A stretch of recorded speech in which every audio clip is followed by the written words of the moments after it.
মালিক তুমি জান্নাতে, তোমার পাশে আমায় একটি ঘর বানিয়ে দিও,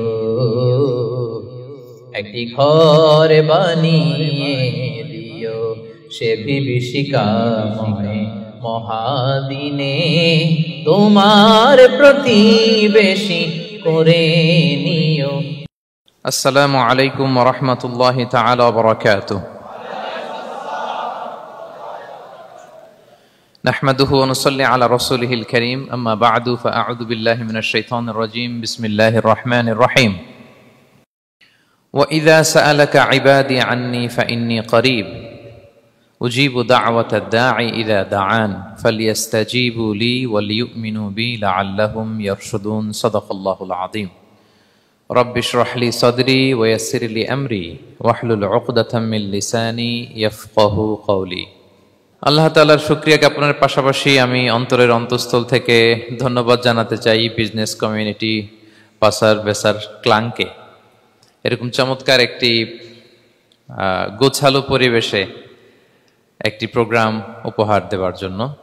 সম্মানিত সুধী, যে টপিকটিকে সামনে রেখে আমি কিছু কথা আপনাদের সামনে উপস্থাপন করব, সেই টপিকটি হচ্ছে আমরা কি করে আল্লাহ তাআলার প্রিয় ভাজন হতে পারি, আমরা কিভাবে আল্লাহ তাআলার নৈকট্য হাসিল করতে পারি, ইবাদতের মধ্য দিয়ে কিভাবে আমরা আল্লাহর আরো প্রিয় হয়ে উঠতে পারি, এই টপিকটা নিয়ে আমরা কিছু কথা শুনবো ইনশাআল্লাহ।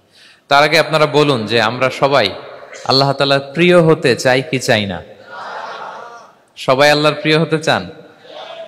সবাই আল্লাহ তাআলার নৈকট্যপ্রাপ্ত বান্দা হতে চান? আলহামদুলিল্লাহ, আমরা সবাই একমত যে আমরা আল্লাহ তাআলার প্রিয় হতে চাই, আমরা আল্লাহর আরো কাছে যেতে চাই। আমাদের বাংলাদেশে তো ক্লোজ আপ ওয়ান আমাদেরকে কাছে আসার গল্প শোনায়, কি বলেন? বিবাহ বহির্ভূত একটা ছেলে মেয়ে কিভাবে একে অপরের কাছে আসতে পারে, এই হারাম রিলেশনের গল্প শোনায়। কিন্তু কোরআন আমাদেরকে কি করে আমরা আল্লাহর কাছে যেতে পারবো ওই গল্প শোনাবে। আলহামদুলিল্লাহ পড়েন। তো আমরা সবাই একমত হলাম যে আমরা আল্লাহর কাছে যেতে চাই, কিন্তু কাছে যাব কি করে? তাকে তো আমরা দেখি না। আল্লাহকে দেখা যায়? দেখেছেন কেউ কখনো? আওয়াজ করে বলেন, আল্লাহকে দেখেছেন কেউ? তো যাকে দেখি না তাকে কাছে যাব কি করে? একজনকে চিনি, চিনলেই না তার কাছে যাওয়া যায়, কি বলেন? আল্লাহকে দেখা যায় না। আল্লাহ বলেন লা তুদরিকুহুল আবসারু ওয়া হুয়া ইউদরিকুল আবসারা ওয়া হুয়াল লতীফুল খবীর। পৃথিবীর কোনো চোখ আমাকে দেখে না, কিন্তু আমি সব চোখগুলোকে দেখি। তিনি দৃষ্টির আয়ত্তে নন, দৃষ্টি তার আয়ত্তে। তিনি দৃষ্টির আয়ত্তে নন, বরং দৃষ্টিগুলো তার আয়ত্তে। তাকে দেখা যায় না, কিন্তু আল্লাহ তাআলাকে দেখা না গেলেও তাকে অনুভব করা যায় কি যায় না? আল্লাহ তাআলা বলেন তোমার অনুভূতি দিয়ে তুমি বুঝবে যে আমি তোমার বড্ড কাছে। যে আয়াত দিয়ে আমি শুরু করেছি, আল্লাহ তাআলা বলছেন ওয়া ইযা সাআলাকা ইবাদি আন্নী ফাইন্নী করিব। নবী হে, আপনার উম্মতেরা যখন, আমার বান্দারা যখন আমার ব্যাপারে জিজ্ঞেস করে, আপনি বলুন ফাইন্নী করিব, আমি খুব কাছে। আল্লাহ কি দূরে না কাছে? সবাই বলুন, দূরে না কাছে? আল্লাহ বললেন আমার বান্দারা যখন জিজ্ঞেস করে আমার ব্যাপারে, আপনি বলুন আমি ফাইন্নী করিব, আমি কাছে। উজিবু দাওয়াতাদ দাঈ ইযা দাআন, কেউ যখন আমার কাছে দোয়া করে চায়, আমি তার ডাকে সাড়া দেই। তাহলে এই আয়াত থেকে বুঝলাম আল্লাহ তাআলা কাছে। এখানে তো আল্লাহ কেবল কাছে বলেছেন, আরেকটা আয়াতে আল্লাহ বলেছেন আমি সবচাইতে কাছে, আমার চাইতে কাছে তোমার কেউ হতে পারে না। ওয়া নাহনু আকরাবু ইলাইহি মিন হাবিলিল ওয়ারিদ। আমাদের এখানে গ্রীবাস্থ একটা ধমনী আছে, এই ধমনীটা কেটে দিলে মানুষ মরে যায়। আল্লাহ বলে তোমার এই ধমনীর সাহারক তোমার যত কাছে, আমি আল্লাহ তোমার তার চাইতেও বেশি কাছে। হাবলুল ওয়ারিদের তাফসিরে বেশিরভাগ এসেছে এখানকার সাহারক। কেউ কেউ বলেছেন হাবলুল ওয়ারিদ মানে আমাদের স্পাইনাল কর্ড, মানে আমাদের শির দ্বারা। এটার চেয়ে কাছে আর আমাদের কিছু হতে পারে না। আল্লাহ বলে তোমার শির দ্বারা তোমার যত কাছে, আমি আল্লাহ তোমার তার চাইতেও বেশি কাছে। তাহলে বুঝতে পারলাম যদিও আল্লাহ তাআলাকে দেখা যায় না, কিন্তু তাকে অনুভব করা যায়। আর তিনি বলেছেন তিনি কাছে, ডাকলেই তিনি ডাকে সাড়া দেন, আমরা চাইলেই তার কাছে যেতে পারি। তো আমরা কিভাবে আল্লাহর কাছে যাব, নৈকট্যপ্রাপ্ত বান্দা হব, এটা নিয়ে আমরা কিছু আলোকপাত করবো ইনশাআল্লাহ। আল্লাহ তাআলা পবিত্র কালামুল্লাহ মাজিদে আমাদেরকে জানিয়ে দিয়েছেন কিভাবে আমরা তার আরো কাছে যেতে পারি। এই ফর্মুলাটা কি? এই ইনস্ট্রাকশনটা, এই গাইডেন্সটা আল্লাহ তাআলা আমাদেরকে জানিয়ে দিয়েছেন। তিনি বলেছেন, কোরআনে আল্লাহ তাআলা বলেছেন, ওয়াসজুদ ওয়াকতারিব, যদি তোমরা আমার কাছে আসতে চাও তাহলে তোমরা সিজদায় লুটিয়ে পড়ো। তাহলে ফর্মুলা পেয়ে গেছি না? আল্লাহর কাছে যেতে হলে সিজদায় লুটিয়ে পড়তে হবে। আপনি সিজদায় চলে গেলেন তো আল্লাহর কাছে চলে গেলেন। আপনি যখন সিজদা দেন মনে হয় যে আপনি কার্পেটের উপর সিজদা দিয়েছেন, মনে হয় জায়নামাজে সিজদা দিয়েছেন, মনে হয় মসজিদের টাইলসে সিজদা দিয়েছেন, কিন্তু আসলে আপনার সিজদাটা আল্লাহর কুদরতি পায়ের উপরে গিয়ে পড়েছে। ওয়াসজুদ ওয়াকতারিব, আল্লাহ বললেন সিজদা দাও, সিজদায় লুটিয়ে পড়ো, আমার কাছে চলে আসো। এবং হাদিসে বিষ্ণু ইসলাম বলেছেন, আকরাবু মা ইয়াকুনুল আবদু মির রাব্বিহি ওয়া হুয়া সাজিদ ফাআকসিরু ফীহি দুআ। বান্দা যখন সিজদায় চলে যায় তখন বান্দা আল্লাহর সবচাইতে কাছে চলে যায়। ফাআকসিরু ফীহি দুআ, তাই ওই সময়টাতে তোমরা বেশি বেশি দোয়া করো, আল্লাহর কাছে চাও, কারণ এটা একটা মাহেন্দ্রক্ষণ। কি বলেন? সিজদায় যখন চলে গেলাম আল্লাহর সবচেয়ে কাছে চলে গেলাম, বিষ্ণু শিখালেন এই সুযোগটা কাজে লাগাও, তখন বেশি বেশি কি করো? দোয়া করো। দীর্ঘ সময় সিজদায় পড়ে থাকার জন্য বিষ্ণু ইসলাম আমাদেরকে উৎসাহিত করেছেন। দীর্ঘ সময় তিনি সিজদা দিতেন। বিষ্ণু ইসলামের সিজদাগুলোকে আমাদের সিজদার মতো ছিল ভাই? আম্মা জান আয়েশা রাদিয়াল্লাহু তাআলা আনহা বলেন, বিষ্ণু ইসলামের তাহাজ্জুদের নামাজের এক একটা সিজদা ছিল এরকম, কোরআনের 50টা আয়াত তেলাওয়াত করতে যত সময় লাগে বিষ্ণু ইসলামের এক একটা সিজদা ঠিক ততটা লম্বা ছিল। এত দীর্ঘ সময় বিষ্ণু ইসলাম সিজদায় পড়ে থাকতেন। তো বিষ্ণু বলেছেন, তুমি যখন সিজদায় পড়ো আল্লাহর সবচেয়ে কাছে চলে যাও, সো ওই টাইমটাতে দোয়া করো। কি দোয়া করব? বিষ্ণু ইসলাম সিজদায় পড়ে তাসবিহ পড়তেন, সুবহানা রাব্বিয়াল আ'লা, সুবহানা রাব্বিয়াল আ'লা। এর অর্থটা খুব সুন্দর। এর অর্থটা আপনারা জানেন? সুবহানা রাব্বিয়াল আ'লা মানে আমি আমার রবের পবিত্রতা ঘোষণা করছি, যিনি হচ্ছেন আল আ'লা, সর্বোচ্চ, সবচেয়ে বড়, তার চেয়ে বড় কেউ হতে পারে না। আরবিতে আল আ'লা শব্দের অর্থ হচ্ছে সবচেয়ে উঁচু, সবচেয়ে বড়, সর্বোচ্চ, এটাকে বলে আ'লা। আর আরবিতে সবচেয়ে খাটো, সবচেয়ে নিচু, সবচেয়ে নিম্নে, এটার আরবি হচ্ছে আল আসফাল। এটাকে কি বলে? আল আসফাল। আল্লাহ তাআলা কোরআনে বলেছেন, ইন্নাল মুনাফিকিনা ফিদ দারকিল আসফালি মিনান নার, মুনাফিকেরা জাহান্নামের একেবারে নিচে থাকবে, নিচে। তাহলে সবচেয়ে নিচু অবস্থানকে বলে আসফাল, আর সবচেয়ে উঁচু অবস্থানকে বলে আ'লা। আওয়াজ করে বলুন, সবচেয়ে উঁচু অবস্থানকে বলে? আমরা ওইটাই বলি আল্লাহকে, সুবহানা রাব্বিয়াল আ'লা, আমি আমার রবের পবিত্রতা ঘোষণা করছি, যিনি আ'লা, সর্বোচ্চ। আচ্ছা, একটু খেয়াল করে বলেন তো, তিনি যখন আ'লা তখন আমাদের অবস্থাটা কি? সিজদা মানে হচ্ছে আমার কপাল, আমার নাক, মানুষ তার দেহের সবচাইতে দামি অঙ্গ মাটিতে ঘষতে শুরু করে ওই টাইমে, ঠিক কিনা?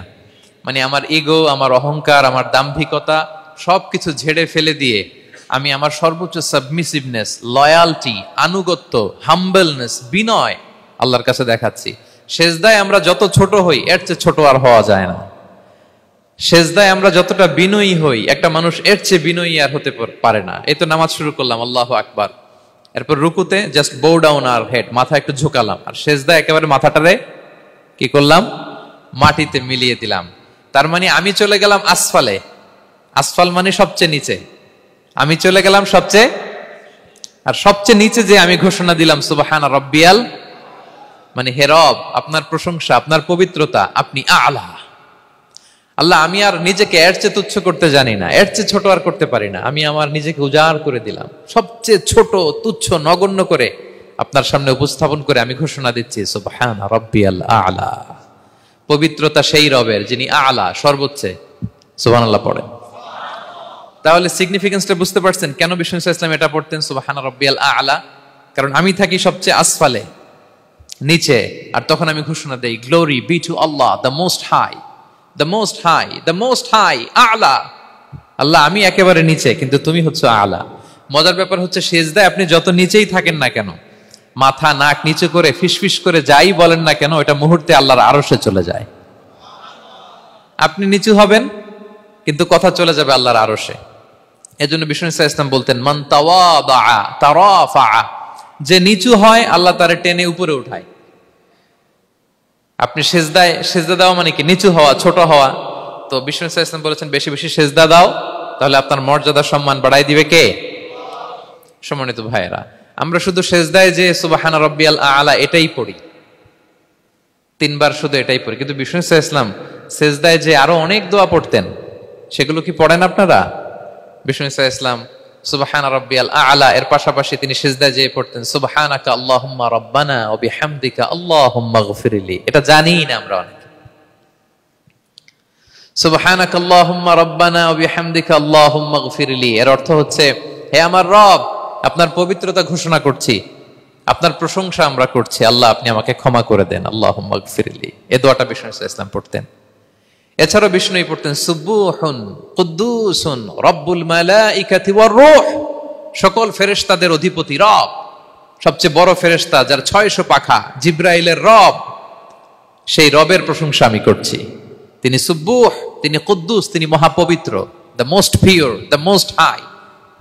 এভাবে বিষ্ণু সাল্লাল্লাহু আলাইহি ওয়াসাল্লাম আল্লাহর প্রশংসা করতেন। তিনি আরো পড়তেন আল্লাহুম্মা গফিরলি যুনুবি কুল্লাহ দিক্কাহু ওয়া জুল্লাহ আউওয়ালাহু ওয়া আখিরাহ আলানিয়াতাহু ওয়া সিররাহ।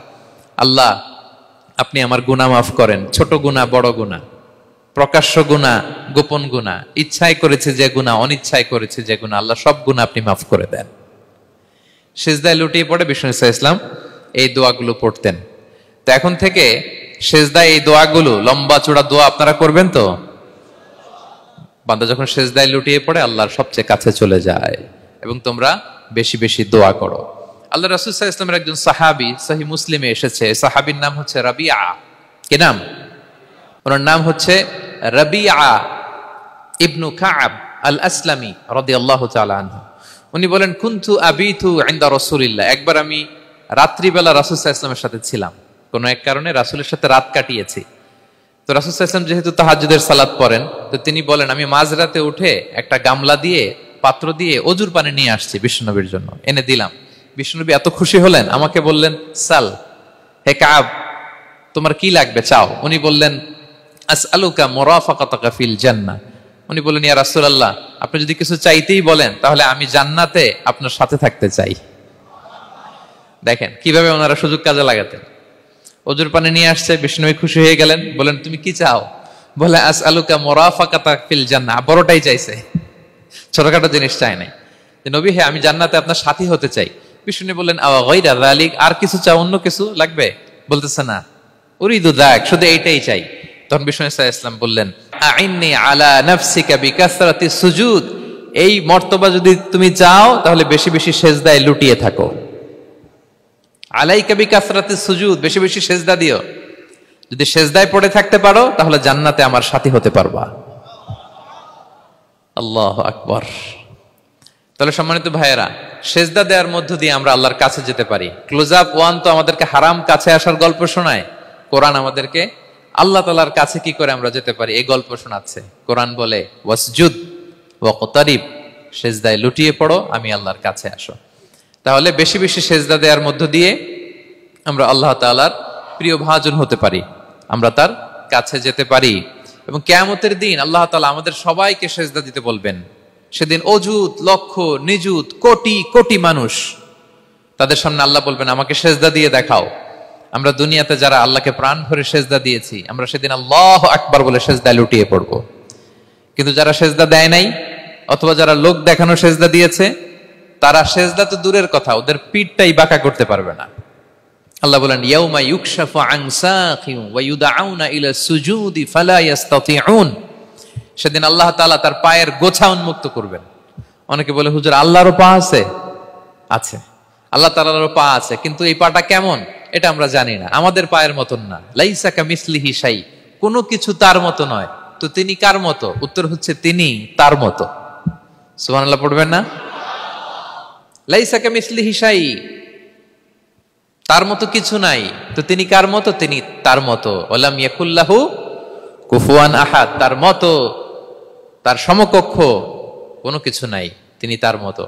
সেদিন আল্লাহ তাআলা তার পবিত্র পায়ের গোছা, পায়ের নলা উন্মুক্ত করবেন এবং আদেশ করবেন সিজদা দাও। আমরা সবাই আল্লাহু আকবার বলে সিজদায় লুটিয়ে পড়ব। কিন্তু যারা দুনিয়ায় সিজদা দেয় নাই, লোক দেখানো সিজদা দিয়েছে, ফালা ইস্তাতিউন, আল্লাহ তাআলা তাদের পিঠটা লোহার মতো, রডের মতো শক্ত করে দিবেন। সিজদা দেওয়া তো দূর কি বাত, ওরা পিঠটাই বাঁকা করতে পারবে না। আমরা দুনিয়াতে যেমনি আল্লাহ তাআলাকে সেজদা দিয়েছি, সেদিনও যেন আল্লাহ তাআলাকে এভাবে সেজদা দিতে পারি। আল্লাহ তুমি তৌফিক দাও। আল্লাহুম্মা জাআলনা মিনহুম। আওয়াজ করে পড়ুন আমিন। তাহলে সম্মানিত সুধী, আমরা যদি আল্লাহর প্রিয় হতে চাই, তার নৈকট্যপ্রাপ্ত বান্দা হতে চাই, প্রথম ফর্মুলা কি বলেন আপনারা? সাজদা। আওয়াজ করে বলুন, প্রথম ফর্মুলা কি? বেশি বেশি আল্লাহর সেজদা দিতে হবে, সেজদায় দীর্ঘক্ষণ পড়ে থাকতে হবে এবং সেজদায় দোয়াগুলো করতে হবে, মনের আকুতি মিনতি জ্বালা যন্ত্রণা এগুলো আল্লাহর কাছে উপস্থাপন করতে হবে। পারা যাবে তো ইনশাআল্লাহ? এই তো গেল কোরআনিক ফর্মুলা। কোরআন আমাদেরকে জানিয়েছে যদি আল্লাহর কাছে যেতে চাও সেজদা দাও। এবার আমরা একটু হাদিসের দিকে চোখ বুলাই যে হাদিস কি বলে। হাদিসে কুদসিতে এসেছে, আল্লাহ রাব্বুল ইজ্জা ওয়াল জালাল বলেন, ওমা ইয়াজালু আবদি ইয়াতাকাররাবু ইলাইয়া বিন-নওয়াফিল। আমার বান্দা যদি আমার কাছে আসতে চায় তাহলে সে যেন বেশি বেশি নফল ইবাদত করে। নফল ইবাদতের মধ্য দিয়ে সে আমার কাছে আসতে থাকে। যত বেশি নফল ইবাদত করবে আমার কাছে আসবে। হাত্তা উহিব্বাহু, এক পর্যায়ে এমন হবে যে আমি আল্লাহ তাকে ভালোবাসতে শুরু করে দিব। তার মর্তবা এত উপরে উঠে যাবে, কুনতু সামাআহুল্লাযী ইয়াসমাউ বিহা, তখন সে কান দিয়ে যখন শুনবে তার নিজ কানে শোনে না, সে আমি আল্লাহর কানে শোনে। হাত দিয়ে কিছু ধরলে সে আল্লাহর হাতে ধরে, চোখ দিয়ে দৃষ্টি করলে সে নিজ চোখে দেখে না, সে আল্লাহর চোখে দেখে। পড়েন সুবহানাল্লাহ। তাহলে কোরআন বলল সেজদা আর হাদিস বলল নফল ইবাদত। যে যত বেশি নফল করে সে আল্লাহর কাছে যায়, যে যত বেশি নফল ইবাদত করে সে আল্লাহর প্রিয় ভাজন হয়ে ওঠে, আল্লাহর নৈকট্যপ্রাপ্ত বান্দা হয়ে ওঠে। এবং হাদিসে এসছে, বিষ্ণু ইসা ইসলাম বলেন, আমাদের ফরজ নামাজে যদি কারো ঘাটতি হয়, আমাদের অনেকের এমন হবে যে ফরজ নামাজ পড়ে নাই অলসতা করে, তখন আল্লাহ ফেরেশতাদেরকে বলবেন কি অবস্থা আমার বান্দার? বলবে আল্লাহ অনেক ফরজ নামাজের তো ঘাটতি দেখা যাচ্ছে। তখন আল্লাহ বলবে উনদুরু হাল্লি আবদি মিন তাতাওয়ু, ফরজে যদি ঘাটতি থাকে দেখো তো আমার বান্দার কিছু নফল নামাজ আছে কিনা। ফেরেশতারা এবার খুঁজে দেখবে, হ্যাঁ এই বান্দার অনেক নফল নামাজ আছে। তখন আল্লাহ বলবে ঠিক আছে, এই নফলগুলোরে ফরজের ভেতরে ঢুকায়া মেকআপ করে দাও। তাহলে বলেন নফল ইবাদতের দরকার আছে না নাই? কিয়ামতের দিন ফরজ নামাজে ঘাটতি থাকলে নফল নামাজগুলো সেখানে সাবস্টিটিউট করে আল্লাহ তাআলা আমাদেরকে বাঁচাবেন। এজন্য আমরা যেন নফল করি। ফরজ তো করতেই হবে, এটা তো কম্পালসারি, অব্লিগেটরি, আল্লাহর মাইট থেকে বাঁচার জন্য করতেই হবে। কিন্তু আল্লাহর প্রিয় হইতে হইলে নফল ইবাদত করতে হবে। ওটাকে বলে অপশনাল, ওটা হচ্ছে ওভারটাইম। আপনারা ভালো বুঝবেন, এটা কি বলে? ওভারটাইম। ওভারটাইমের বেতন কিন্তু মূল বেতনেরও বেশি, বেসিকের চেয়ে বেশি। বেসিকে যদি পার আওয়ার 20 রিঙ্গিট হয়, তো ওভারটাইমে পার আওয়ার কত? 30 রিঙ্গিট, 40 রিঙ্গিট, ঠিক কিনা? তো এই জন্য নফলগুলোকে যেন আমরা ছোট মনে না করি প্রিয় ভাইরা। তাহলে আমরা ফর্মুলা পেয়ে গেলাম, আল্লাহ তাআলার প্রিয় হতে চাইলে দুটি কাজ, কোরআন বলে সেজদায় লুটিয়ে পড়ো, আর হাদিস বলে বেশি বেশি নফল ইবাদত করো। আমরা কি করতে পারি, কি কি নফল ইবাদত করে আল্লাহ তাআলার প্রিয় হতে পারি, আমি দুই একটি আপনাদের সাথে শেয়ার করবো ইনশাআল্লাহ। এক নাম্বার যে নফল ইবাদতটি করে আমরা আল্লাহ তাআলার প্রিয় হতে পারি সেটা হচ্ছে তিলাওয়াতুল কোরআন, আল্লাহর কোরআনের তেলাওয়াত। এটা আল্লাহর বাণী। কোরআন তেলাওয়াত মানে আল্লাহর সাথে কথা বলা। ইনদামা তাতলুল কোরআন কাআন্নামা আনতা তুনাজি মা রাব্বিক, যখন আপনি কোরআন তেলাওয়াত করেন কাইন্ড অফ আপনি আল্লাহর সাথে মুনাজাত করেন, মানে একান্ত আলাপন করেন, আলাপচারিতা করেন। এবং বিষ্ণু ইসলাম বলেছেন আফদলুল ইবাদাতি কিরাআতুল কোরআন, নফল ইবাদতের যত লিস্ট আছে এর মধ্যে সবচেয়ে শ্রেষ্ঠ হচ্ছে আল্লাহর কোরআন তেলাওয়াত করা। আপনারা প্রতিদিন কোরআন তেলাওয়াত করেন তো? করেন? আমাদের বাংলাদেশে একটা ট্র্যাডিশন হচ্ছে, মানে শুদ্ধভাবে পড়ার ধারধারি নেই, তাড়াহুড়ো করে কোরআন খতম দিতে চায়, খতম তুলতে চায়। 5 খতম, 7 খতম, 10 খতম। খতম তুলতে যায় কোরআন রে খতম করে ফেলে। খতম তুলতে যায় কোরআন রে কি করে ফেলে? খতম করে ফেলে। না, এইভাবে করা যাবে না, ধীরস্থির ভাবে পড়বেন। আনাস রাদিয়াল্লাহু তাআলা আনহু বলতেন, রুব্বা কারি লিল কোরআন ওয়াল কোরআনু ইয়ালআনহু, কোরআনের অনেক তেলাওয়াতকারী আছে যারা সওয়াবের পরিবর্তে কোরআনের লানত পায়, কোরআন এদেরকে লানত করে। এর কারণ তাড়াহুড়ো করে পড়ে, এর কারণ ধীরস্থির ভাবে পড়ে না। আল্লাহ তাআলা বলছেন ওয়ারাত্তিলিল কোরআনা তারতিলা, তোমরা তারতিলের সাথে কোরআন পড়ো, ধীরস্থির ভাবে, বিশুদ্ধ ভাবে, তাহসিনের সাথে, তাজবিদের সাথে পড়ো। তারতিল মানে কি? আনাস রাদিয়াল্লাহু তাআলা আনহু বলেন বিষ্ণু সাল্লাল্লাহু আলাইহি ওয়াসাল্লামের কিরাআতের ব্যাপারে যে রাসূলুল্লাহ সাল্লাল্লাহু আলাইহি ওয়াসাল্লাম ইয়ামুদ্দু বিহা সাওতাহু মাদ্দান, তিনি যখন কিরাআত পড়তেন টেনে টেনে পড়তেন, তাড়াহুড়ো করে পড়তেন না। কিভাবে পড়তেন? টেনে টেনে পড়তেন।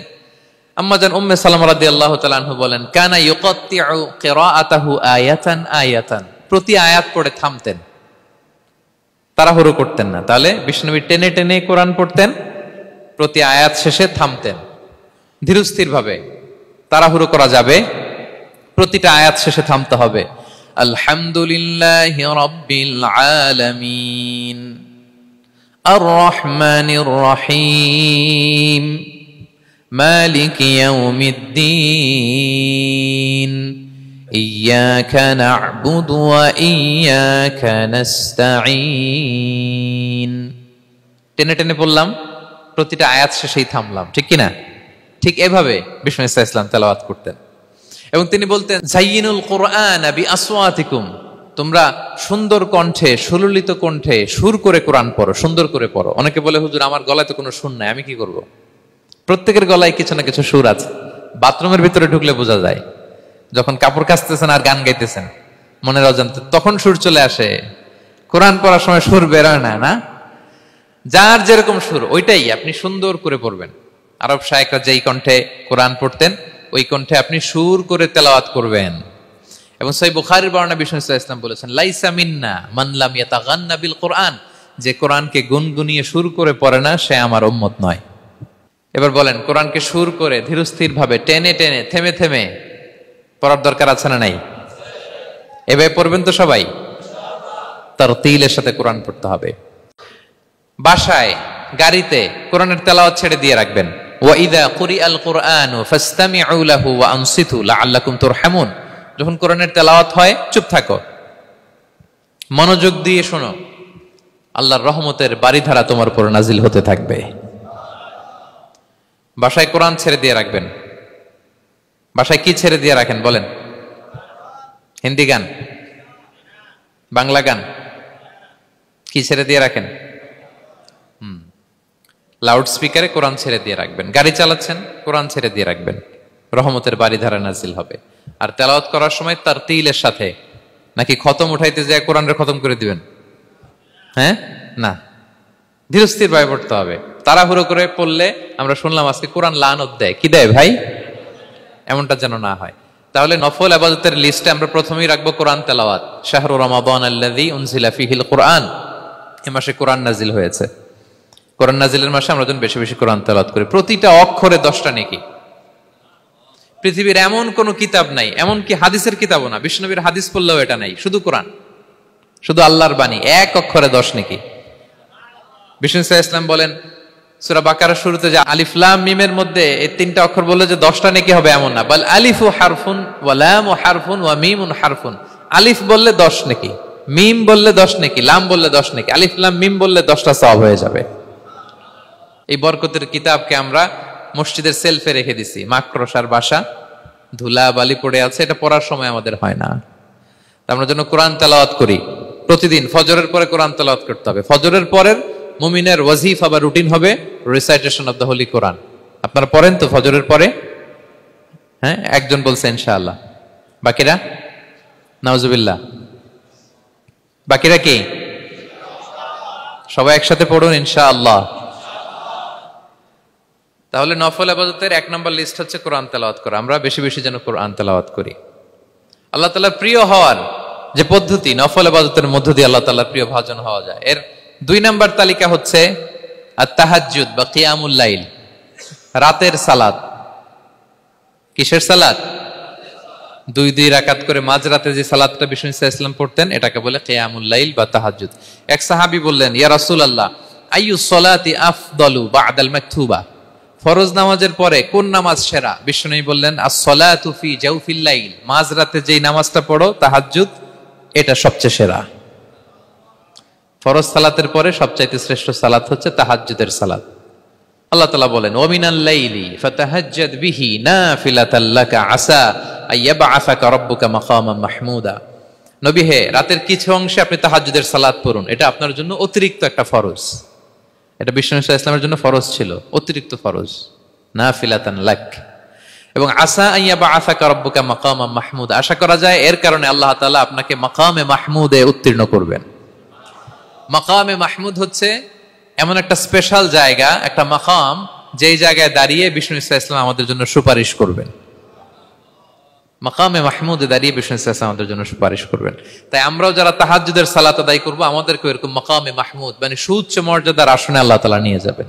যারাই তাহাজ্জুদ পড়ে তাদের মর্যাদা বাড়িয়ে দেয় কে? এই নামাজটাকে আল্লাহ এত পছন্দ করেন কেন? এর কারণ, এটা এমন সময় পড়া হয় যে সময় দুনিয়ার সবাই ঘুমায়। দুনিয়ার সবাই কি করে? নিঝুম নিস্তব্ধ রাত, আপনি উঠে ওযু করে নামাজ পড়তেছেন, তখন আপনি ঘুমান না, আপনি তখন আল্লাহর রঙে রঙিন হতে চান, কারণ আল্লাহও ঘুমায় না। সুবহানাল্লাহ পড়েন। আল্লাহ বলে, লা তাখুযুহু সিনাতু ওয়ালা নাওম, never the sleep nor the slumber overtakes me. আমি আল্লাহর ঘুম তো আসে না, ঘুমের আগে যে তন্দ্রা আসে ওইটাও আসে না। আরবিতে স্বাভাবিক ঘুমকে বলে নাওম। আওয়াজ করে বলেন তো, ঘুমের আরবি কি? নাওম। আর ঘুমের আগে যে একটা ডোজি ডোজি ভাব আসে, ঝিমুনি আসে, এটাকে বলে সিনা। এটার কি বলে?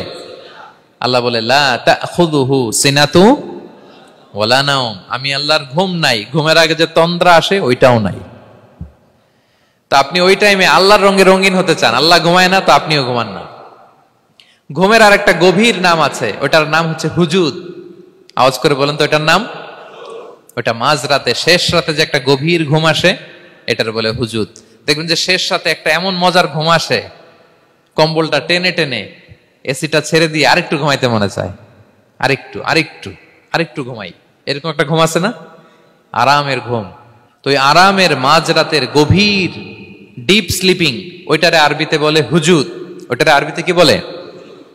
এই হুজুদের ঘুমকে স্যাক্রিফাইস করে যে নামাজটা পড়া হয়, ওইটাকেই বলা হয় সলাতুল হুজুদ বা সলাতুত তাহাজ্জুদ। পড়েন সুবহানাল্লাহ। হুজুদকে স্যাক্রিফাইস করে আপনি নামাজ পড়েছেন, এজন্য এই নামাজটার নাম সলাতুল হুজুদ বা সলাতুত তাহাজ্জুদ। ওয়া মিনাল লাইলি ফাতাহাজ্জাদ বিহি নাফিলাতাল লাক আসা আইয়া বাআসাকা রাব্বুকা মাকামান মাহমুদা। আপনি যদি প্রশংসার স্থানে উন্নীত হতে চান, তাহলে এই রাতের সালাত পড়তে হবে। বিষ্ণু ইসা ইসলাম দীর্ঘ সময় এই কিয়ামুল লাইলটা করতেন। সেজদায় কত লম্বা ছিলেন এটা তো একটু আগেই বললাম। কত লম্বা ছিল? এক একটা সেজদায় 50টা কোরআনের আয়াত তেলাওয়াত করা যায়, এত লম্বা সময় তিনি সেজদায় থাকতেন। সুবহানাল্লাহ। আর কত দাঁড়িয়ে থাকতেন এটার বলে লাভ নাই। দাঁড়িয়ে থাকতে থাকতে থাকতে থাকতে হাত ধরে যেত, এরপরে হাত ছেড়ে দিতেন, তারপর কোরআন তেলাওয়াত করতেছেন। আবার একটু ভাল লাগলে আবার হাত বাঁধতেন। দাঁড়িয়ে থাকতে থাকতে থাকতে থাকতে হাত্তা তাতাফাত্তারা কদামা, পা দুইটা ফুলে এরকম মোটা হয়ে যেত। আম্মা জান আয়েশা বলতেন, ইয়া রাসূলুল্লাহ কদ গুফিরা লাকা মা তাকদ্দামা মিন যামবিকা ওয়া মা তাআখার। আপনার তো এমনিই গুনাহ নাই, কিন্তু আল্লাহ ঘোষণা দিয়েছে আপনার আগের পরের সব গুনাহ মাফ। তা আপনার কোনো গুনাহই নাই, আপনি এত কষ্ট কেন করেন? বিষ্ণু বলেন, ইয়া আয়েশা আফালা আকুনা আবদান শাকুরা, আমি কি শুকরগুজার বান্দাদের অন্তর্ভুক্ত হতে চাইবো না? আমি কি আল্লাহর শুকরগুজার বান্দা হতে চাইবো না? আল্লাহ আমাকে ক্ষমা করেছেন ঠিকই, কিন্তু আমার তো কিছু দায়িত্ব আছে। আমি কি নিজেকে সর্বোচ্চ ভাবে আল্লাহর কাছে পেশ করব না? সারা রাত দাঁড়িয়ে বিষ্ণু ইসলাম এরকম কিয়ামুল লাইল করতেন। তাহলে আল্লাহ তাআলার প্রিয় হওয়ার প্রফিটিক যে সাজেশন, এর একটা হচ্ছে কোরআন তেলাওয়াত করা, 2 নাম্বার হচ্ছে তাহাজ্জুদের সালাত আদায় করা। আপনারা পড়েন তো নাকি? পড়বেন প্রিয় ভাইরা। যদি নিজের সম্মানকে আল্লাহর কাছে উচ্চে তুলে ধরতে চান, যদি বিষ্ণু ইসলামের সুপারিশ চান, যদি আল্লাহ তাআলার প্রিয় ভাজন হতে চান, তাহলে তাহাজ্জুদ ইজ কম্পালসরি। কি পারা যাবে তো? ইনশাআল্লাহ, ইনশাআল্লাহ বিইذنিল্লাহ। আল্লাহ তাআলার প্রিয় হওয়ার 3 নাম্বার মাধ্যম হচ্ছে বেশি বেশি আল্লাহ তাআলার কাছে চাওয়া, মানে আদ-দুআ, দোয়া করা। কি করা? বিষ্ণু ইসলাম বলেন, আদ-দুআউ মুখুল ইবাদা, দোয়া হচ্ছে ইবাদতের নির্যাস। দোয়া কি? ইবাদতের নির্যাস। এবং আল্লাহর কাছে চাইলে আল্লাহ খুশি হয়, না চাইলে আল্লাহ বেজার হয়। ইন্টারেস্টিং না ব্যাপারটা? আর দুনিয়াতে বারবার চাইলে খুশি হন আপনি? একটা বিষয় নিয়ে একজনের কাছে গেলাম, ভাই একটু বিপদে পড়ছি, একটু হেল্প করেন, করলো। এরপরের সপ্তাহে আবার গেলাম, ভাই আমার তো একটু সমস্যা, টাকা পয়সার, একটু হেল্প করেন। মুখ লজ্জায় ধরেন, আবারও করলো। এরপরের সপ্তাহে আবার গেলাম, ভাই বিপদে পড়ছি, একটু হেল্প করেন। এবার কেমন লাগবে বলেন তো? আচ্ছা গেল। এরপরের সপ্তাহে আবার, এবার কি করবে? দৌড়ানি দিবে লাঠি লয়া। ঠিক কিনা বলেন? তুমি মামুর বাড়ির আবদার পাইছো না, প্রতি সপ্তাহে সপ্তাহে বিপদে পড়ছি। তার মানে এই দুনিয়ার হাইসিয়াত হচ্ছে বারবার কারো কাছে কোনো ইস্যু নিয়ে যাওয়া যায় না, বারবার কোনো ব্যাপার নিয়ে কারো কাছে চাওয়া যায় না। চাইলে সে রাগ করে, অখুশি হয়, কিন্তু আল্লাহর কাছে এটা বিপরীত। বিষ্ণু বলেন, ইন্নাহু মান লাম ইয়াসআলিল্লাহ ইয়াগদাব আলাই, যে আল্লাহর কাছে বারবার বারবার চায় না, আল্লাহ তার উপর রাগান্বিত হয়ে যায়। আর বারবার বারবার বারবার তার কাছে চাইলে আল্লাহ তাআলা তার প্রতি খুশি হয়ে যায়। এজন্য আল্লাহ তাআলার কাছে চাইতে হবে প্রিয় ভাইয়েরা, চাইতে হবে, বিনয়ের সাথে চাইতে হবে, চোখের পানি ছেড়ে চাইতে হবে, একাগ্র চিত্তে চাইতে হবে, চাওয়ার মতো চাইতে হবে।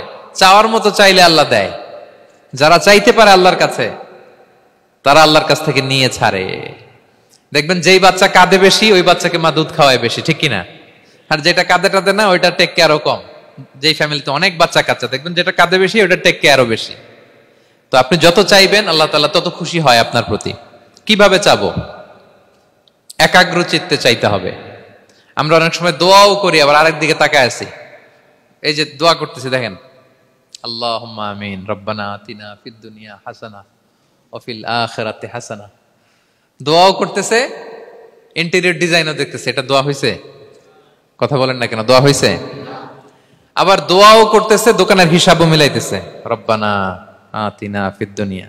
দোয়াও চলতেছে আর দোকানের হিসাব কিতাব যা আছে, এরকম দোয়াও আছে না নাই? এটার একটা আমি নাম দিছি, এটারে আমি বলি রোবোটিক দোয়া।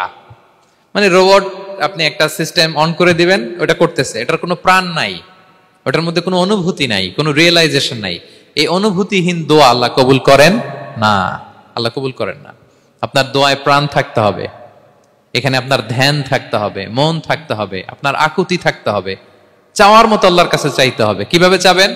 বিনয়ের সাথে চাবেন, আর ইয়াকিন রাখবেন আমার দোয়া আল্লাহ কবুল করবেই।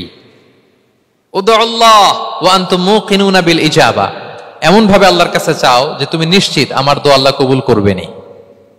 আপনি নিশ্চিত হইলে আপনার দোয়া কবুল হয়ে যাবে। নিজেকে ছোট করে চাইবেন। ফাসআলুল্লাহ বিবুতুনি আকুফিকুম, বিষ্ণু বলেন তোমাদের হাতের তালুগুলো উপরের দিকে, ভিক্ষুকরা যেমন চায়, স্যার 2 দিন ধরে কিছু খাই নাই স্যার, 2টা টাকা দেন, এই যে এইভাবে যে চায় হাত পাতে, এরকম হাতের তালুগুলো উপরের দিকে করে ভিক্ষুকের মতো আল্লাহর কাছে চাও। হাত তুলে চাও, হাত না তুলেও দোয়া করা যায়, হাত তুলেও করা যায়, কিন্তু বিষ্ণু বলেন হাত তুলে চাও। কারণ ইন্নাল্লাহা হাইয়ুন কারীম, আল্লাহ বড় লাজুক এবং লজ্জাশীল। বান্দা যখন হাত তুলে ভিক্ষুকের মতো কিছু চায়, ওই হাত খালি হাতে ফিরিয়ে দিতে আল্লাহ লজ্জা লাগে, খালি হাতে ফিরিয়ে দিতে আল্লাহ লজ্জা পান। হাত তুলে চাইবেন। দোয়াতে আল্লাহর নামগুলো ধরে ধরে ডাকুন, ইয়া আল্লাহ, ইয়া রহমান, ইয়া রহিম, ইয়া হাইয়ু, ইয়া কাইয়ুম বিরহমাতিকা আস্তাগীথ। আল্লাহর নাম ধরে ধরে চান, ওই দোয়া আল্লাহ কবুল করবেন। বিশ্বনবীর উপর দুরূদ পড়েন, যে বিশ্বনবীর উপর দুরূদ পড়ে না, ওই দোয়া আল্লাহর কাছে কবুল হয় না, এটা আকাশে পেন্ডিং থাকে। কুল্লু দুআ মুআল্লাক মাহজুব বাইনাস সামাই ওয়াল আরদি মা লাম ইউসাল্লা আলাইয়া। বিষ্ণু বলেন সব দোয়া আকাশে পেন্ডিং থাকে যতক্ষণ আমার উপর দুরূদ পড়া না হয়। মোবাইলে দেখবেন ব্যালেন্স না থাকলে, মেসেজ পাঠালে কি হয়ে থাকে? ওইটা পেন্ডিং। আবার টপ আপ করলেই সেন্ট। তা আপনি যে বলেন হুজুর আমার দোয়া কবুল হয় না, কেন হয় না বুঝছেন এবার? হ্যাঁ, নবীর উপর দুরূদ পড়েন নাই তো। আল্লাহুম্মা সাল্লি ওয়া সাল্লিম ওয়া বারিক আলাইহি। শুরু করবেন বিশ্ব নবীর উপর দুরূদ দিয়ে, মাঝেও পড়বেন, শেষেও পড়বেন, আগেও পড়বেন, পরেও পড়বেন। আপনার দোয়া কবুল করবে কে? একাগ্র চিত্তে চাইতে হবে আল্লাহ তাআলার কাছে। ইফতারির আগে দোয়া কবুল হয়, দোয়া করবেন। বৃষ্টি যখন পড়ে দোয়া কবুল হয়, দোয়া করবেন। আর দুআউ মুস্তাজাবা বাইনাল আযানি ওয়াল ইকামা, আযান ইকামতের মাঝখানে দোয়া করলে দোয়া কবুল হয়। আম্মা আব্বা দোয়া করলে দোয়া কবুল হয়। হজ থেকে যে রিসেন্ট ফিরে আসছে তার কাছে যে দোয়া চাবেন, দোয়া করলে দোয়া কবুল হয়। খাতমুল কোরআনের পরে দোয়া করলে ওই দোয়া কবুল হয়। মাজলুম দোয়া করলে ওই দোয়া আল্লাহ ফেরায় না। আমরা যেন বেশি বেশি দোয়া করি। সেজদা দিব, কোরআন বলল আর হাদিস বলল তেলাওয়াত করতে হবে আল্লাহর কাছে যেতে চাইলে, তাহাজ্জুদ পড়তে হবে আল্লাহর প্রিয় হতে চাইলে, বেশি বেশি দোয়া করতে হবে আল্লাহর নৈকট্যপ্রাপ্ত বান্দা হতে চাইলে। আর কি করব? বেশি বেশি জিকির করতে হবে আল্লাহর। সুবহানাল্লাহ, আলহামদুলিল্লাহ, লা ইলাহা ইল্লাল্লাহ, আল্লাহু আকবার, এগুলো পড়বেন। আস্তাগফিরুল্লাহ বেশি বেশি পড়বেন। নামাজ শেষে 33 বার সুবহানাল্লাহ, 33 বার আলহামদুলিল্লাহ, 33 বার আল্লাহু আকবার। এরপর 3 33 এর 99 100তম মিলাবেন এইভাবে, লা ইলাহা ইল্লাল্লাহু ওয়াহদাহু লা শারীকা লাহু লাহুল মুলকু ওয়া লাহুল হামদু ওয়া আলা কুল্লি শাইইন কাদির। পড়েন, আপনারা পড়েন, সবাই পড়েন। বিষ্ণু বলেন নামাজের পরে যদি 33 বার সুবহানাল্লাহ, 33 বার আলহামদুলিল্লাহ, 33 বার আল্লাহু আকবার, এরপরে 100তম বার লা ইলাহা কেউ পড়ে, তার যদি সাগরের ফেনা পরিমাণ গুনাহ থাকে, আল্লাহ তাআলা তার সব গুনাহ মাফ করে দেয়। প্রত্যেক ফরজ সালাতের পরে আয়াতুল কুরসি পড়বেন। পড়েন আপনারা? কোরআনের সবচাইতে দামি আয়াত। বিশ্বনবী বলেন, মান ক্বারা আয়াতাল কুরসি দুবরা কুল্লি সালাতিন মাকতুবাতিন লাম ইয়ামনাহু মিন দুখুলিল জান্নাতি ইল্লাল মাউত। প্রত্যেক ফরজ নামাজের পরে আমার যে বান্দা আয়াতুল কুরসি পড়ে, তার জান্নাতে ঢোকার ক্ষেত্রে আর কোনো বাধা থাকে না, একটা জিনিস ছাড়া, সেটা হচ্ছে মরণ। লোকটা মরে না, তাই জান্নাতে যায় না, মরলেই জান্নাতি। আরো আস্তে সুবহানাল্লাহ পড়বেন আয়াতুল কুরসি। আমরা যেন জিকিরগুলো বেশি বেশি করি। 5 নম্বরে চ্যারিটি, আর সাদাকাতু তারুদ্দুল বালা। সাদাকা আপনার বিপদ মুক্ত করে, আপনার ছেলে মেয়ের নিরাপত্তার জন্য, আপনার জানের নিরাপত্তার জন্য, আপনার ব্যবসার নিরাপত্তার জন্য মুক্ত হস্তে দান করুন। ব্যবসায় বারাকা দিয়ে দিবে কে? সুযোগ হলে গোপনে দান করুন। 7 শ্রেণীর ব্যক্তিকে আল্লাহ তাআলা আরশের নিচে ছায়া দিবেন। এর মধ্যে 1 শ্রেণীর ব্যক্তি হচ্ছে রজুলুন তাসাদ্দাকা বিসাদাকা ফাআখফাহা, যে গোপনে দান করে, হাত্তা লা তা'লামু শিমালুহু মা তুনফিকু ইয়ামিনু, এত গোপনে দান করে যে তার ডান হাত কি দান করেছে, বাঁ হাত সেটা টের পায় না। গোপন দান আল্লাহর রাগ কমায়, গোপন দান আপনাকে বিপদ মুক্ত করে, গোপন দান কিয়ামতের দিন আল্লাহর সুশীতল আরশের নিচে আপনার সিটকে কনফার্ম করে। দান করবেন তো সবাই।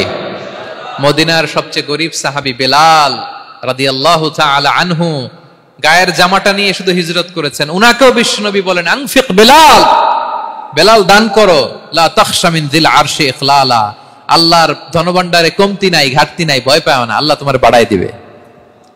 কিছুই নাই বেলালের। মুমিনরা সচ্ছল অবস্থায় অসচ্ছল অবস্থায় সব সময় দান করে। সচ্ছল অবস্থায় বেশি দেয়, অসচ্ছল অবস্থায় কম দেয়, কিন্তু দেয়। তারা দান করে।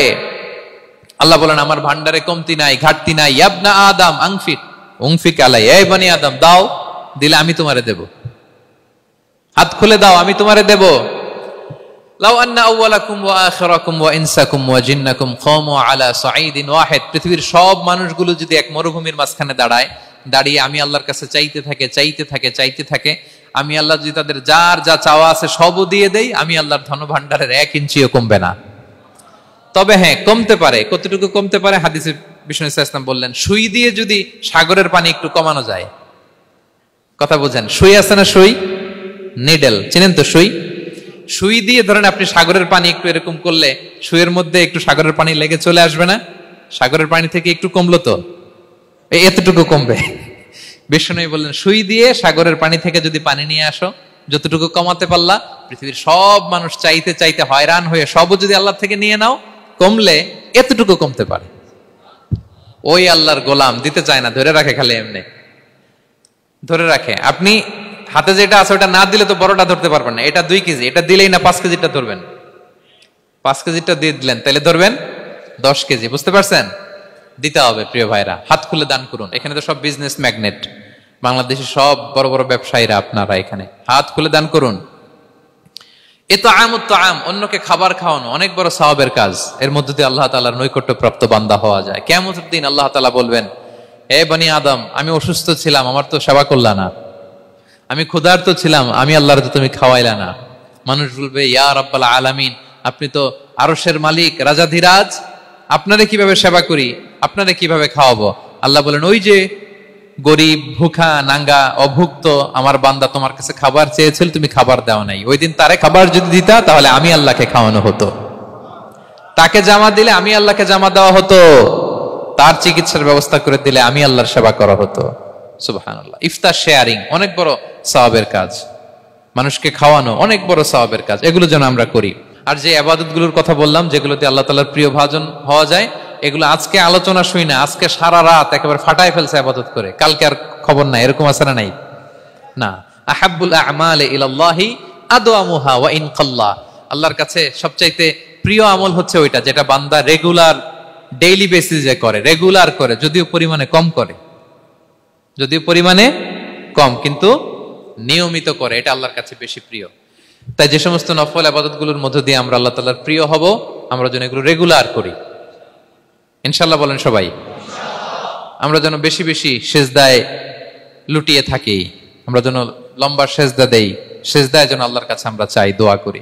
আমরা যেন বেশি বেশি আল্লাহর কোরআনকে তেলাওয়াত করি, আমরা যেন তাহাজ্জুদের সালাত পড়ি, আমরা যেন কায়মন বাক্যে চোখের পানি বিসর্জন দিয়ে আল্লাহর কাছে দোয়া করি, আমরা যেন জিকির দিয়ে আমাদের জিহ্বাটাকে আল্লাহর জিকিরে যেন সবসময় সিক্ত রাখি, আমরা যেন হাত খুলে দান করি, আমরা যেন ইফতার শেয়ার করি, আমরা যেন সাদাকা করি। তাহলে আমরা আল্লাহ তাআলার প্রিয় হতে পারবো। কাছে আসার যে গল্প কোরআন শুনিয়েছে, আল্লাহ তাআলার কাছে আমরা আসতে পারবো, তার নৈকট্যপ্রাপ্ত বান্দাদের অন্তর্ভুক্ত আমরা হতে পারবো। আল্লাহ তাআলা আমাদের সবাইকে তার প্রিয় ভাজন বান্দাদের তালিকায় অন্তর্ভুক্ত করে নেক। আমরা সবাই পড়ি আমিন। হাযা মা ইনদি ওয়াল ইলমু ইনদাল্লাহ আলাইহি তাওয়াক্কালতু ওয়া ইলাইহি উনীব। ওয়াসসালামু আলাইকুম ওয়া রাহমাতুল্লাহি তাআলা ওয়া বারাকাতুহু।